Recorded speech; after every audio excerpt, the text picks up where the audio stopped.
السلام علیکم ورحمۃ اللہ وبرکاتہ۔ امید کرتے ہیں آپ تمامی حضرات خیریت سے ہوں گے۔ انشاءاللہ اللہ کی بارگاہ میں دعا ہے کہ مولا کریم ہم سب مسلمانوں کو 5 وقتہ نماز پڑھنے کی توفیق نصیب فرمائے۔ کمنٹ باکس میں آمین ضرور لکھیے گا، کیا پتہ اللہ تعالیٰ کس کی دعا قبول کر لے اور ہم سب کی آخرت بہتر ہو جائے۔ ناظرین آئیے گا آج کے اس ویڈیو میں ہم فجر کی 2 رکعت سنت اور فجر کی 2 رکعت فرض نماز کا طریقہ اور اس کے متعلق چند مسائل جانتے ہیں۔ ناظرین فجر میں 4 رکعت نماز ہوا کرتی ہے، پہلے 2 رکعت سنت ہوتی ہے، پھر اس کے بعد 2 رکعت فرض نماز ہوا کرتی ہے۔ اللہ کے رسول صلی اللہ علیہ وسلم نے ارشاد فرمایا ہے کہ فجر کی 2 رکعت سنت دنیا وما فیہا سے بہتر ہے، یعنی اللہ کے رسول نے فرمایا ہے کہ فجر کی جو 2 رکعت سنت ہوا کرتی ہے، دنیا میں جو کچھ ہے، آپ اندازہ کیجئے کتنی بڑی بڑی نعمتیں اللہ کی ہے۔ اللہ کے رسول نے فرمایا ساری نعمتوں پر بھاری فجر کی 2 رکعت سنت ہے۔ اور مسئلہ یہ جان لیجئے آپ کہ فجر کی 2 رکعت سنت یہ سنت مؤکدہ میں سے ہے۔ اللہ کے رسول صلی اللہ علیہ وسلم بہت تاکید فرمایا کرتے تھے، اور فقہ کے اور جو مسئلہ ہے میں آپ کو بتا دوں کہ اگر کوئی فجر کی نماز پڑھنے کے لیے مسجد میں حاضر ہوا اور یہ دیکھا کہ امام جو ہے جماعت کے ساتھ نماز شروع کر چکا ہے، تو اب مقتدی کیا کرتا ہے کہ بہت سارے لوگ جلد بازی میں جا کر جماعت میں شامل ہو جاتے ہیں اور یہ سنت جو اتنی پاورفل سنت ہے اس کو چھوڑ دیا کرتے ہیں۔ میں آپ کو مسئلہ بتا دیتا ہوں کہ فجر کی 2 رکعت سنت کو پڑھنے کے بارے میں علماء کرام نے فرمایا ہے کہ اگر آپ مسجد میں حاضر ہوئے اور دیکھا کہ امام جماعت جو ہے شروع کر چکا ہے، تو یہ گمان اگر ہو کہ ہم نماز میں آخر میں چاہے قاعدہ آخرہ میں ہی کیوں نہ پکڑ لیں گے تو پہلے آپ سنت پڑھ لیجئے۔ یعنی اگر آخر میں جو امام التحیات پہ بیٹھتا ہے تو وہاں تک بھی اگر ہم 2 رکعت سنت پڑھ کر کے، کیونکہ جماعت کے ساتھ جو نماز ہوتی ہے قرات ہوا کرتی ہے اور فجر میں آیتیں زیادہ پڑھی جاتی ہیں، تو انسان آرام سے جو ہے 2 رکعت اپنی سنت پڑھ کر کے جماعت میں شامل ہو سکتا ہے۔ تو یہ بتایا گیا ہے کہ اگر 2 رکعت سنت پڑھنے تک آپ اگر قاعدے آخر میں شامل ہو سکتے ہیں تو پہلے 2 رکعت سنت پڑھ لیا کریں۔ لوگ اس میں کیا کرتے ہیں، جلد بازی میں غلطی یہ کرتے ہیں کہ لوگ سیدھا جا کر کے جماعت میں، حالانکہ امام ابھی شروعات ہی کر رہا ہے تو لوگ جا کے شامل ہو جاتے ہیں۔ نہیں، اگر امام شروعات کیا ہے یا کچھ دیر تلاوت بھی کر لیا ہے تو آرام سے مقتدی 2 رکعت سنت پڑھ سکتا ہے۔ لیکن یہ گمان ہونا چاہیے کہ ہم جو 2 رکعت پڑھ رہے ہیں آخر میں ہم شامل ہو جائیں گے، تو پہلے سنت کو پڑھے۔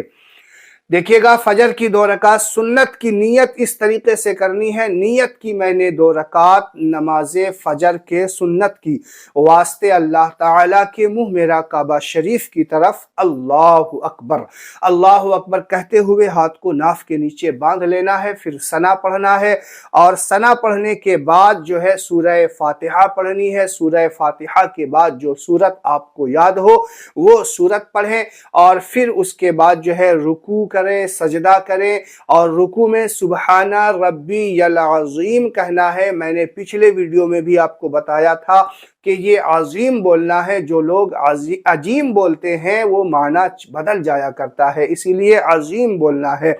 اور سجدے میں جو بولنا ہے سبحان ربی الاعلی بولنا ہے۔ اور جب رکوع سے کھڑے ہوں گے تو فوراً سجدے میں جو ہے جانے سے پرہیز کریں، بلکہ اتنی دیر کھڑے رہیں کہ 3 بار سبحان اللہ کہہ سکیں۔ لوگ رکوع سے کھڑے بھی نہیں ہوتے، سیدھی طریقے سے اور سجدے میں چلے جاتے ہیں، تو یہ جلد بازی نہیں ہونی چاہیے۔ نماز خشوع خضوع سے پڑھیں، اور سجدے، پہلے سجدے اور دوسرے سجدے کے درمیان جو بیٹھتے ہیں جسے جلسہ کہا جاتا ہے، وہاں پر بھی اتنی مقدار بیٹھیں کہ 3 بار سبحان اللہ ضرور کہہ سکے۔ پھر اسی طریقے سے کھڑے ہو کر کے قیام کریں۔ قیام میں سورہ فاتحہ اور کوئی سورت یاد ہو تو وہ سورت پڑھیں، اور پھر رکوع سجدہ کرنے کے بعد التحیات پڑھنا ہے۔ التحیات بولنا ہے۔ لوگ کیا کہتے ہیں التحیات للہ، نہیں، التحیات للہ والصلوات والطیبات۔ اس طریقے سے آرام آرام سے ٹھہر ٹھہر کر کے پڑھیں۔ اور سلام جو پھیرنا ہے، سلام پھیرنے کا طریقہ میں آپ کو بتا دیتا ہوں۔ السلام علیکم ورحمۃ اللہ کندھے کی طرف نظر ہونی چاہیے، یہ نہیں کہ یہاں سے وہاں تک دیکھ لیا۔ اور پھر اسی طریقے سے جب یہاں سے آپ لے جائیں گے السلام علیکم ورحمۃ اللہ، اس طریقے سے یہاں سے جب آپ چہرے کو سیدھے میں لائیں گے، پھر یہاں پہ آپ کو السلام علیکم بولنا ہے اور پھر دوسرے کندھے کی طرف دیکھنا ہے۔ یہ آپ سلام پھیر لیے۔ اسی طریقے سے 2 رکعت فرض نماز پڑھنی ہے۔ فرض نماز کی نیت اس طریقے سے کریں گے، نیت کی میں نے 2 رکعت نماز فجر کے فرض کی واسطے اللہ تعالیٰ کے منہ میرا کعبہ شریف کی طرف، اللہ اکبر۔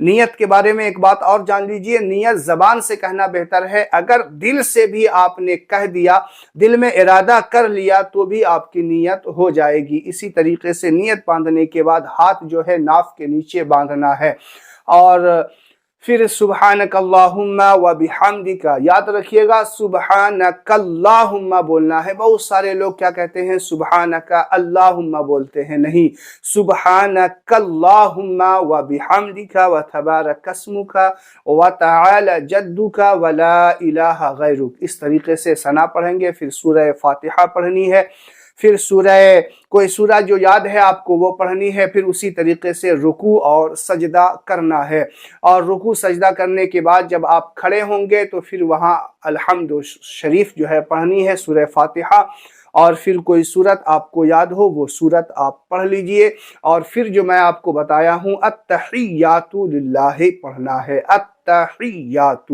یاد رکھیے گا۔ بہت سارے لوگ غلطیاں کر جاتے ہیں، تو یہ غلطی آپ کو نہیں کرنی ہے۔ اور پھر درود ابراہیمی پڑھیں، دعائے معصور میں جو آپ کو یاد ہو وہ دعائے معصور آپ پڑھ لیں۔ حدیث پاک میں کئی دعائے معصور کا ذکر آیا ہے، تو جو آپ کو یاد ہو وہ پڑھیں۔ اگر یاد نہیں ہے تو یاد کرنے کی کوشش کریں، اگر یاد نہیں ہے تو ربنا آتینا سے کام چلا لیجئے گا، لیکن اس کو یاد کرنے کی ضرور جو ہے کوششیں کرتے رہا کیجئے گا۔ تو ناظرین، امید ہے آپ کو جو فجر کی نماز پڑھنے کا طریقہ بتایا ہے سمجھ میں آ گیا ہوگا۔ اگر آپ ڈیٹیل میں جاننا چاہتے ہیں، کیونکہ میں نے ویڈیو کو لمبا نہ ہونے کے ڈر سے شارٹ کٹ انداز میں بتا دیا ہے، اگر آپ مجھ سے ڈیٹیل میں سننا چاہتے ہیں اور ترجمے کے ساتھ میں کس میں کیا پڑھنا ہے اور اس کا ترجمہ کیا ہے اس کے ساتھ اگر سننا چاہتے ہیں تو کمنٹ باکس میں ضرور لکھیے گا، میں انشاءاللہ آپ کو اس کے ترجمے کے ساتھ بھی بتا دوں گا۔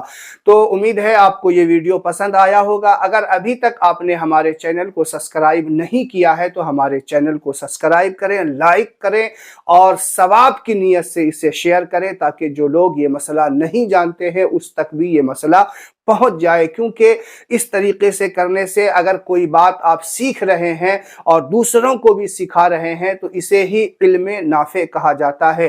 علم نافع کا مطلب یہی ہوتا ہے کہ جو چیز آپ سیکھے ہیں اس سے دوسروں کو فائدہ پہنچنا چاہیے۔ اگر آپ نے یہ مسئلہ جان لیا ہے تو دوسروں تک پہنچانا یہ آپ کا حق ہے، اپنے فیملی میں، اپنے رشتہ دار میں، عزیز و اقارب تک اس ویڈیو کو پہنچا دیجئے تاکہ وہ لوگ بھی مسئلہ سمجھ جائیں۔ السلام علیکم ورحمۃ اللہ وبرکاتہ۔